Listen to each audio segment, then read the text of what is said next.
Hi, Darren and Sonia. Good evening, everyone, from the Hartford newsroom. Republicans at the state capitol are saying, we told you this wouldn't work. And Governor Malloy is saying, it will. It will.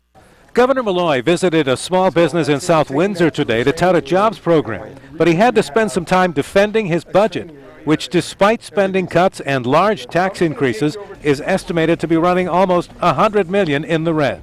Instead of talking about a $3.5 billion structural deficit, we're talking about less than 0.5% of revenue, which we will address on the spending side. But Republicans are saying, I told you so, that Malloy didn't do enough spending cuts, and relying on large tax hikes is not the answer. The revenues that he thought would be pouring in aren't pouring in because the economy is still bad. The Republicans are also saying that Malloy has still not realized the maximum savings from those union concessions. The governor claimed he got $1.6 billion over 2 years in union concessions, and to this day, more than half the year later, he's still unable to show where those savings are. Some are pointing to the budget-cutting ways of New Jersey Governor Chris Christie as a more logical budget course.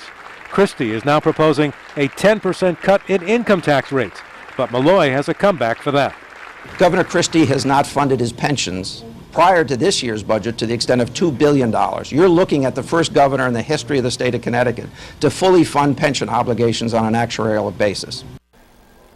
And the governor told me today that when he announces his state budget adjustments during his speech to the General Assembly, which comes 3 weeks from today, there will be not any changes in tax policy to make up for this shortfall. It'll all be done by some sort of cutting somewhere. Live from the Hartford newsroom, Mark Davis, News 8.